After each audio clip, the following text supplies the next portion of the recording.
वरिष्ठ ने आर्या को एक जोरदार तमाचा मार दिया। सब चौंक उठे। अभव सिम्हा एक कदम आगे बढ़ गया, पर आर्या ने उसे रोक दिया। वरिष्ठ ने आर्या की तरफ देखा और फिर कहा, मैंने कहा था ना, मत जाओ वहां पर, मत करो सतीराज पर भरोसा, पर तुम फिर भी वहां पर गई। और देखा तुम्हारी वजह से क्या हुआ, देखो क्या कर दिया तुमने। आर्या ने वरिष्ठ की तरफ देखा और फिर कहा, वरिष्ठ मुझे नहीं पता था कि वशिष्ठ। वरिष्ठ ने तेज आवाज में कहा, यही तो दिक्कत है ना आर्या, तुम्हें कुछ पता ही नहीं होता, तुम कुछ नहीं जानती। तुम्हें वही करना होता है जो तुम्हें ठीक लगता है, फिर चाहे किसी की जान क्यों ना चली जाए, है ना। आर्या की आंखों से आंसू बह निकले। वरिष्ठ ने उसकी तरफ देखा और फिर कहा, कब तक आर्या, कब तक मेरा परिवार तुम्हारे परिवार के लिए अपनी जान देता रहेगा। पहले मेरी माँ, फिर मेरे पापा और अब मेरा भाई। आर्या, कब तक हमें तुम लोगों के लिए सब खोना पड़ेगा। अभव सिम्हा ने कहा, वरिष्ठ क्या बोले जा रहे हो तुम। वरिष्ठ ने उसे घूरा और फिर कहा, कुछ गलत कहा क्या मैंने। तुम भी आर्या के साथ थे ना, आज मेरे भाई की जो हालत है ना, वो तुम दोनों की वजह से है, समझे तुम लोग। आर्या ने कहा, वरिष्ठ वो मेरा भी भाई है। वरिष्ठ ने कहा, नहीं मिस्टर आद्य राणा, हम दोनों आपके भाई नहीं हैं आज से, बल्कि अभी से हम लोगों का आपसे कोई रिश्ता नहीं है। आर्या ने कहा, वरिष्ठ। वरिष्ठ ने हाथ जोड़कर कहा, मैं तुम लोगों की वजह से बहुत कुछ गवा चुका हूँ, अपने भाई को नहीं गवाना चाहता। मुझे और मेरे भाई को हमारे हाल पर छोड़ दो, and please leave now. Arya ने उसके हाथ पकड़कर कहा, वरिष्ठ प्लीज। वरिष्ठ ने हाथ झटक कर कहा, आई सेड लीव, और दोबारा अपनी शक्ल भी मत दिखाना। अगर मेरे भाई को कुछ हो गया ना आर्या, मैं राणा हाउस में आग लगा दूंगा। आर्या ने उसे हैरानी से देखा। वरिष्ठ ने सबकी तरफ देखा और फिर कहा, जिसको इसके साथ जाना है वह अभी चला जाए। इतना कहकर वो बाहर रेस्ट चेयर पर सिर पर हाथ रखकर बैठ गया। आर्या ने उसकी तरफ देखा और फिर वो भारी कदमों से पीछे की तरफ हट गई। अभव सिम्हा ने उसे संभाला और बाहर की तरफ चला गया। मलिक ने अभव सिम्हा की तरफ देखा तो अभव सिम्हा ने कहा, अभी आप वरिष्ठ को संभालो, मैं आर्या को घर लेकर जाता हूँ। मलिक ने वरिष्ठ की तरफ देखा। अदिति वरिष्ठ के पास बैठ गई। वरिष्ठ ने सर नहीं उठाया और सिसक पड़ा। अभव सिम्हा ने आर्या को कार में बैठाया। आर्या ने सीट पर सिर टिकाया और आंखों को बंद कर लिया। अभव सिम्हा ड्राइविंग सीट पर बैठा और उसने आर्या की तरफ देखा। उसने एक गहरी सांस ली और आर्या के सीट बेल्ट को खींचने की कोशिश करने लगा। आर्या ने आंखें खोलकर उसकी तरफ देखा। अभव सिम्हा ने कहा, मैं सीट बेल्ट बांध रहा हूं। आर्या ने हाँ में सिर हिला दिया और फिर से आंखें बंद कर ली। अभव सिम्हा ने सीट बेल्ट बांधी और कार स्टार्ट करके वहां से चला गया। सरकार अपने सोफे से उठ खड़ा हुआ। उसने सामने खड़े आदमी से कहा, वो पेन ड्राइव ले गए और तुम बेवकूफ एक लड़की को नहीं रोक सके। आदमी ने कहा, उसके साथ वो अभव सिम्हा भी था, वो दोनों। तभी सरकार को एक फोन आया। उसने उस आदमी को घूरते हुए फोन उठाया और कहा, कहो क्या खबर है। सामने से आवाज आई, सर आर्या के भाई वरिष्ठ को गोली लगी है। सरकार ने चौंक कर कहा, गोली लगी है? कब, कैसे?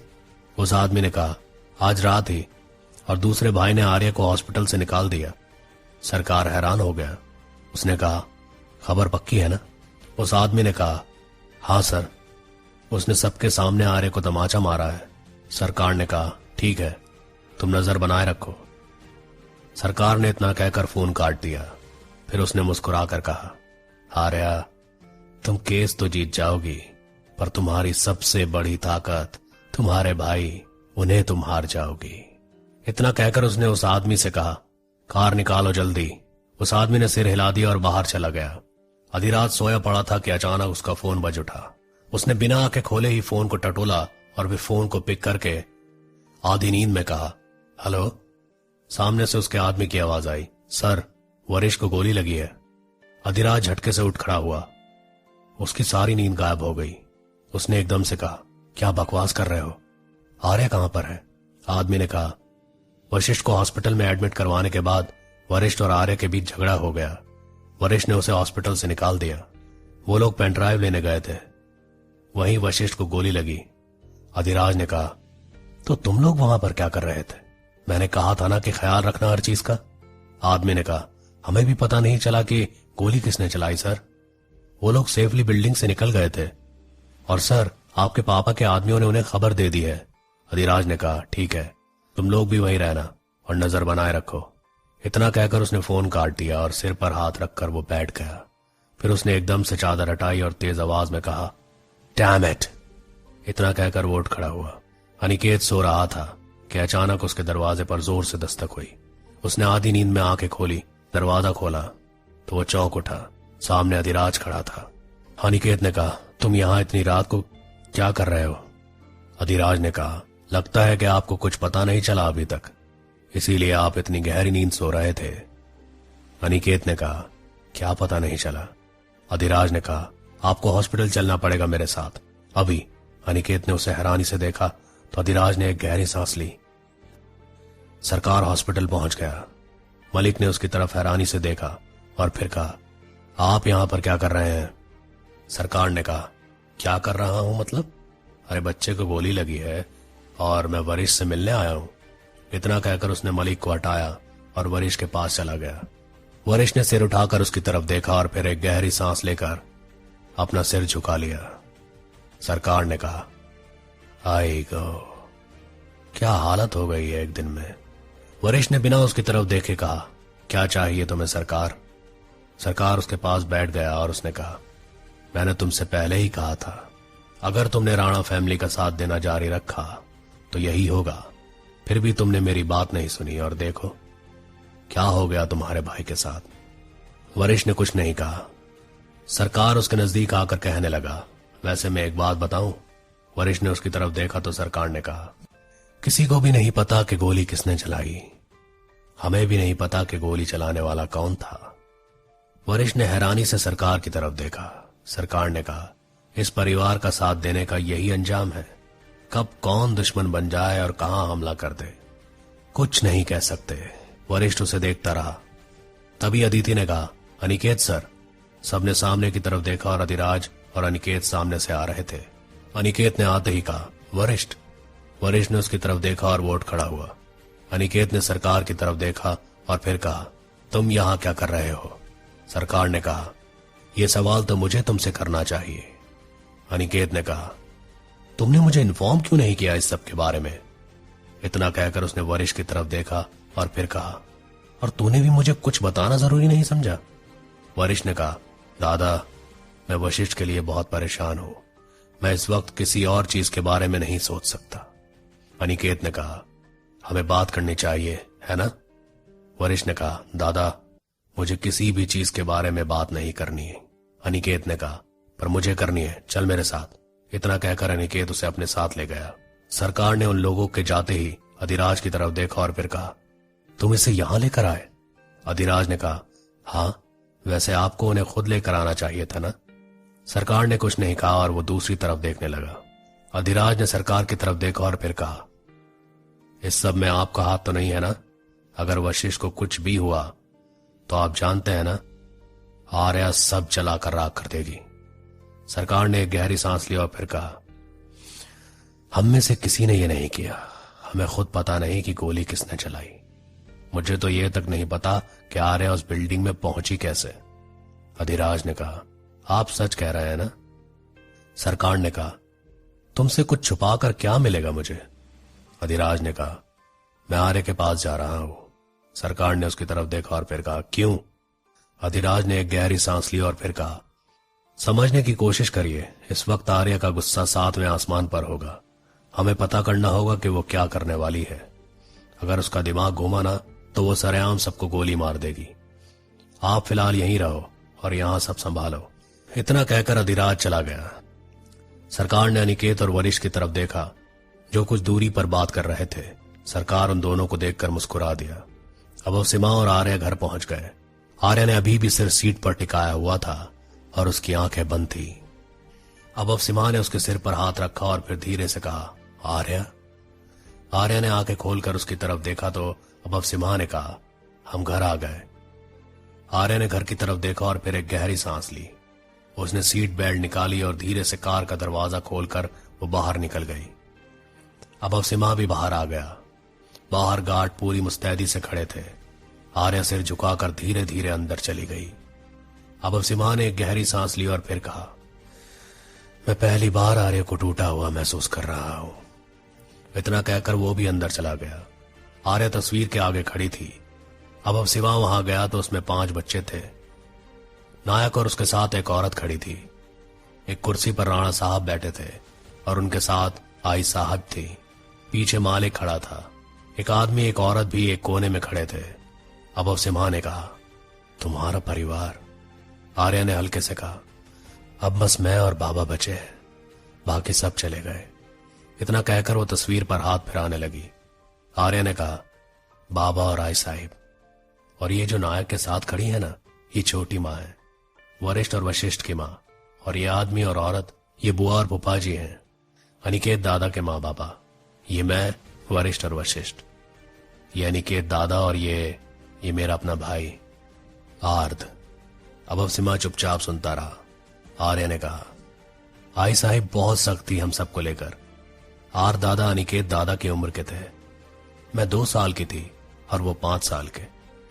उस वक्त बाबा पहली बार पार्टी ज्वाइन करने के बारे में सोच रहे थे। आई साहिब हमारी कुलदेवी के मंदिर में मन्नत मांगने गई थी। वरिष्ठ को बुखार था तो छोटी माँ उसे लेकर नहीं गई। अनिकेत दादा और वशिष्ठ भी नहीं गए। बाबा और नायक भी घर पर रहे। हम भी नहीं चाहते अगर मेरी जिद न होती। आर दादा भी मेरी जिद पर हमारे साथ आ गए। मैं 2 साल की थी पर आज भी मुझे सब याद है। आर्या ने इतना कहकर अब सिम्हा की तरफ देखा और फिर कहा, हम लोग लौट रहे थे कि तभी कुछ कारों ने हमारा पीछा करना शुरू कर दिया। इतना कहकर वो याद करने लगी। कार में सब घबराए हुए थे। सुनंदा ने वजीर से कहा, वजीर कार तेज चलाओ, यहां से निकलना बहुत जरूरी है। वजीर ने कहा, जी भाभी साहिब। इतना कहकर उसने कार की स्पीड बढ़ा दी।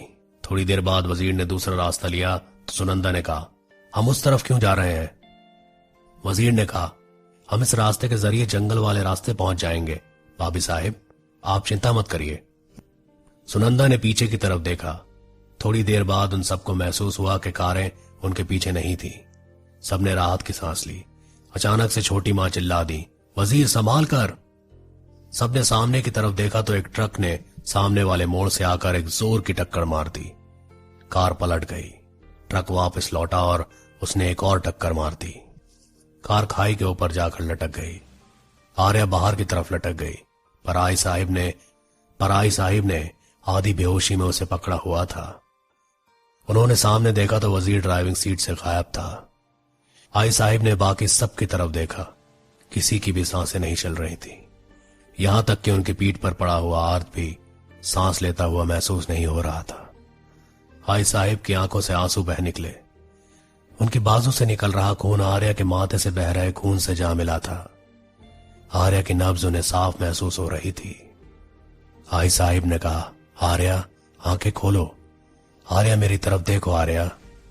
आर्या ने कोई जवाब नहीं दिया। आई साहिब ने उसे देखा और फिर कहा, आर्या तुम्हें उठना होगा, तुम मेरी बेटी हो, तुम डर नहीं सकती, तुम्हें खुद को बचाना होगा। आंखें खोलो, अपने डर का सामना करो, मैं तुम्हारे साथ हूं। तुम्हारी आई साहिब तुम्हारे साथ है आर्या, उठो बेटे, आंखें खोलो। आर्या ने आंखें नहीं खोली और सिर ना में हिला दिया। आई साहिब ने चिल्ला कर कहा, मैंने कहा उठो आर्या, उठो और आंखें खोलो अपनी, तुम्हें लड़ना होगा। आर्या ने एकदम से आंखें खोल दी। आई साहिब ने कहा, अपनी आई को देखो। इतना कहकर आई साहिब ने उसे ऊपर खींचा। आई साहिब ने उसे कार से बाहर एक पत्थर पर टिका दिया। आर्या मासूम आंखों से सब देख रही थी। उस वक्त वो उतनी सुन हो चुकी थी कि उसे दर्द तक महसूस नहीं हो रहा था। आई साहिब ने उसकी तरफ देखा और फिर कहा, डरना मत, मैं तुम्हारे साथ हूं। आई हमेशा साथ है तुम्हारे, कभी डरना मत। आर्या ने हां में सिर हिला दिया।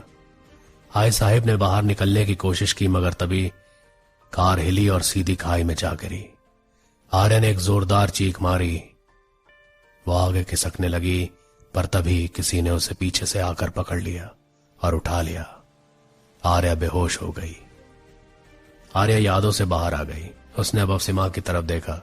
अब सिम्हा चुपचाप उसकी बातें सुन रहा था। आर्या ने कहा, सबको लगता है कि मुझे कोई डर नहीं है, बट उसके बाद मुझे क्लॉस्ट्रोफोबिया हो गया। बंद जगहों से मैं डरती हूं। ऐसा लगता है कि मैं उसी कार में फिर से आ गई हूं। और आज मेरा डर सच हो गया। आज मैं अकेली हो गई। इतना कहकर उसने अपना चेहरा अपने हाथों में छिपा लिया और वो रोने लगी। अब सिम्हा ने उसे गले लगा लिया।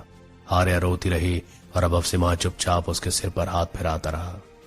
थोड़ी देर बाद वो और आर्या सोफे पर बैठे हुए थे। अब सिम्हा ने उससे कहा, तुम रेस्ट करो, मैं एक काम करने जा रहा हूं, जल्दी ही वापस आ जाऊंगा। आर्य ने हाँ में सिर हिला दिया। अब सिम्हा उठा और उसके पास आकर वो पैरों के बल बैठ गया। उसने आर्य का हाथ पकड़ा और उससे कहा, मैंने जो भी पास्ट में किया, मुझे नहीं पता कि मैं उसे कवर अप कैसे करूंगा, but I promise I will stay by your side forever. Arya ने उसकी तरफ देखा। अब सिम्हा ने उसका हाथ सहलाया और आगे बढ़कर उसका माथा चूम लिया। आर्य ने उसकी तरफ देखा तो अब सिम्हा ने कहा, I will be back soon, rest करो तुम तब तक। इतना कहकर अब सिम्हा उठा और वो बाहर की तरफ निकल गया। आर्य उसे जाते हुए देखती रही। जैसे ही अब सिम्हा बाहर निकला, उसे अधिराज मिला। अब सिम्हा ने कहा, तुम यहां पर क्या कर रहे हो? अधिराज ने कहा, मुझे वशिष्ठ के बारे में पता चला और जो वरिष्ठ ने किया उसके बारे में भी पता चला। मुझसे रहा नहीं गया, इसलिए मिलने चला आया। अब सिम्हा ने अंदर की तरफ देखा और फिर अधिराज की तरफ देखकर कहा, गुड, तुम यहां पर हो तो मुझे आर्य की फिक्र नहीं रहेगी। अधिराज ने हैरानी से उसकी तरफ देखा और फिर कहा, तुम कब से मुझ पर भरोसा करने लगे? अब सिम्हा ने कहा, बाकी चीजों का तो नहीं पता, बट आर्य को लेकर मैं तुम पर भरोसा कर सकता हूं। इतना तो जानता ही हूं मैं तुम्हें। बाकी चीजों का नहीं पता, बट आर्य को लेकर तुम पर भरोसा कर सकता हूं। इतना तो जानता ही हूं मैं तुम्हें। अधिराज ने कहा, तो तुम उसे छोड़कर क्यों जा रहे हो? अब सिम्हा ने कहा, एक काम है जो मुझे अभी निपटाना है, मैं जल्दी आ जाऊंगा। इतना कहकर वो आगे की तरफ बढ़ गया। अधिराज ने उसकी तरफ देखा और फिर वो अंदर की तरफ चला गया। अब सिम्हा कार में बैठा और उसने बैग की तरफ देखा। उसने बैग से फाइल निकाली और फाइल को देखने लगा। ये वही फाइल थी जो वो सरकार की सेफ से निकाल कर लाया था।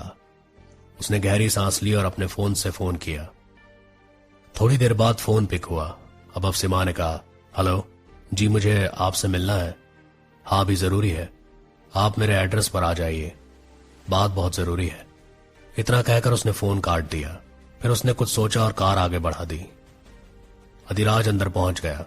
आर्य ने उसकी तरफ देखा और फिर हैरानी से कहा, तुम यहां पर इस वक्त? अधिराज ने कहा, वरिष्ठ के पास काफी सारे लोग हैं, तो मुझे लगा कि मुझे तुम्हारे साथ होना चाहिए। इतना कहकर वो सोफे पर बैठ गया। अधिराज ने गहरी सांस ली और फिर कहा, मुझे तुम्हें कुछ बताना है। आर्य ने उसकी तरफ गौर से देखा। अधिराज ने कहा, मैं तुम पर नजर रखवा रहा था, जब से तुमने सब कुछ संभालना शुरू किया है तभी से। आर्य ने चौंक कर उसकी तरफ देखा।